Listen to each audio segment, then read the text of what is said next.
What's up, everybody? Welcome back to my vlog channel, aka my second channel. I have not been over here in 6 months, and I apologize for that.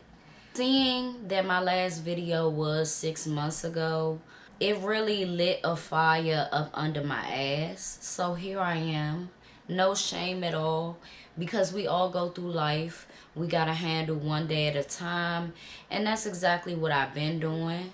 Alright, so that's rambling.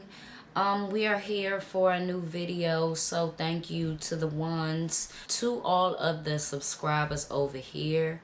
So without further ado, let me stop rambling. Let's get into this video. Today's video, we are going to talk about Glorilla versus Hotkidd. Ain't that his name? Yeah, Hotkidd, the producer, who actually made the beat for FNF. Now, if you don't know what FNF is, maybe you not on social media, you ain't heard the radio, I don't know, right? But FNF is Fuck Nigga Free by Glorilla. Now, if y'all pay attention on YouTube, the song say FNF featuring Hotkidd. Even though Hotkidd only made the beat, he don't got no verse on it or nothing like that. I found that very weird on the producer's part, but certain producers or videographers, they got their certain way of milking the situation, and I'm gonna get into that, right? But let's do a quick rundown on what has happened, because honestly, in my humble opinion, I feel like the producer in this situation, he is coming off hella ungrateful, especially after I seen Glorilla's response. So let's get into how all of this started the other day. Randomly, Hotkidd posts on Twitter quick paragraph and says, "I did my best to protect you and the girls. This is only a portion of what I've been through. I'm bringing light to this before word get out like I'm the bad guy. I'm a stand-up guy, and I stand on business and morals." Now, he said this October 16th, just a few days ago. He went on to tweet another paragraph and say, "I told you and your manager every day that we was in LA with Saweetie that labels are going to try to sign you because of FNF, so watch out. I also told you to let me know when labels reached out so we can be on the same page, but you still went and signed my song without telling me." So here's what I got from just that, right? The first one, I was like, okay, I'm gonna let him talk his shit, see where he go with this. So in this second one, I'm gonna break it down a little bit. He says, "I told you and your manager every day that we was in LA with Saweetie." So you mean to tell me you was involved with getting Saweetie to collab with Glorilla, but that track ended up not getting approved by any label? So you tried to advocate, you tried to play manager, honestly. You tried to stay in that for as long as you could, but I digress on that. And he also says, I told you to let me know when labels reached out. Why would she have to let you know about an opportunity for her if she is not signed to you? The only correlation and denominator at all that y'all have together is that you made the beat, you produced the song, and you put featuring you on YouTube. That's all you did. So why would she have to reach out to you constantly about, oh, this label wants a piece, oh, this label want to sign me, oh, this label? Why would she have to do that? I don't see why. The ending, sign my song without telling me. Now, I do understand that, you know, certain people have certain rights of a song, but once a voice gets put on a track, and it's a track that you created, yes, but when do you let go of how much of a responsibility that you have for that song? Like, yeah, it's your beat. But if Glorilla wasn't on there, who's to say that that would have been a viral success? And he said you and the girls, so I think that he's talking about Glorilla's friend that signed to QC. Why would she have to let you know that QC wanted to sign her? I get that you're saying that you wanted to protect, but if you've never seen a certain level of success, you're basically protecting them from a level of success that neither, not one of y'all know anything of. He goes on to say, so basically these folks are trying to take me to court over FNF because they want to own the song. But they want to own the song to put it on this EP, which both parties knew. So tell me how you gonna put FNF in your contract without telling me. FNF is what made her blow up. I don't see why she would leave that out. FNF is what made the world, and it's still making the world dance, turn up, feel good. It's a girl anthem. Even boys is, you know, on football teams, they getting turned before the games listening to it. So if that's on her project, who are you to try to stop that? I feel like he should be happy for her. And more importantly, he's milked it enough. By your name being in the song, by your name being attached to the title on YouTube, by you claiming to have all the rights or not trying to relinquish not near percent of your rights, is, I don't get it. I don't get it. I feel like if he really wanted the best for them, he would sign over what he needs to sign over, because it's money that you want. You can go on to make so many tracks. You can go on to make so many viral successes. I don't see why you are really upset that both of these young women are on a rise. And you helped with that. But that doesn't mean that you keep getting a piece of the pie. I don't think that's right either. Ain't no one song supposed to keep you rich. Just like it's not no one song that's going to keep them rich. FNF is not going to keep Glorilla rich forever. That's not how life works. So now from Twitter, he go on to Instagram and he talking about, if you know me, you know I ain't gonna do nobody wrong to make some money, because that ain't what I'm on. I didn't want no money or nothing from neither of the girls. I just told them let me in the shows for free. I repeat, he said, I just told them let me in the shows for free. Now he know that's a lie. So you mean to tell me the show that she had in London, where it was Yo Gotti and all them, you wanted to get in that show for free? Was you gonna pay for your ticket to London, or you was looking for a handout with that too? Wanting to get in shows for free is groupie behavior. And I don't believe that that's all he wanted. I told my sister, if Glorilla was the type like an ex-stripper, got some kids, BBL on 1,000 and all these things, he would have wanted to sleep with her. And he probably would have. Just to push her song out there. You know how many producers is on that type of time?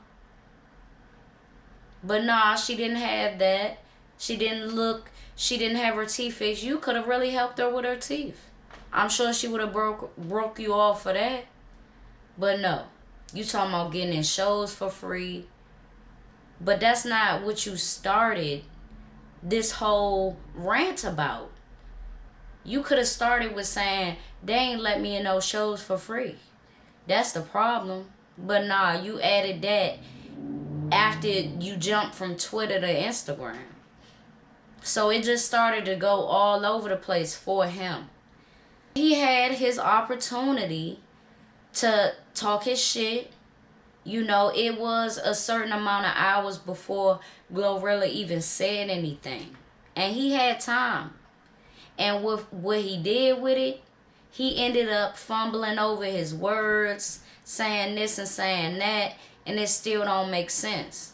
If you don't have no problem with them having the rights to it, then you would have signed it over before this whole court situation came to play. If that wasn't really an issue, you wouldn't have brought it up either. To jump from you saying something about court to getting in shows for free, it don't make sense.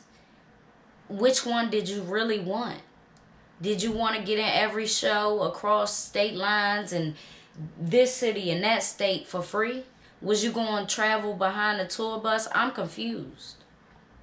Because it just, to me, it seemed like he just wanted to keep being incorporated when now she has a lot of producers. Now she has a lot of people to work with. And that's not to say that she would have never worked with you again. Maybe you just got to wait your turn again. You had that first big opportunity and it was big. You should be happy for it, but you're not. You had to come out how many months after she signed? You could have came out before she really signed, or freshly after she signed, and maybe people would have heard you out. But I think his money running low. But let's get into what Glorilla had to say. So Glorilla says, a nigga been salty ever since I ain't signed to they label to be a group for $0. One more thing before I log out. You signed the song away the first week without me knowing for $50K because you didn't know how big it was going to be. Should I keep going? And that was the first few. You know, Glorilla still be on Facebook with it. So she was on Facebook with it, you know, talking her shit. I don't even think they got a limit on Facebook, like the characters. But anyhow, to me, it's not favoritism. I really did want to hear him out, but after waiting for Glorilla to speak out and respond to this, it makes sense. It makes sense that he signed over a portion or majority of his rights to the song. It makes sense that he got broke off before anybody signed a deal or anything. And it makes sense that he tried to do that under her nose. And that would be revealed in court. So it is tying together. It's tying together that he running low on funds.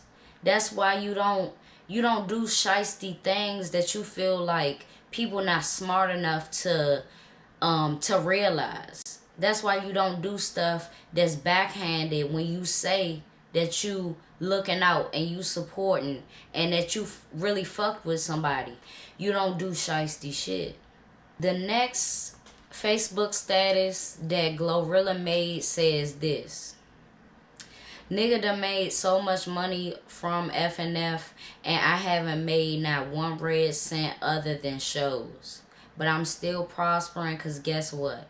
I can rap in real life and ain't no motherfucking one-hit wonder. I wrote every single lyric in every single song I ever put out.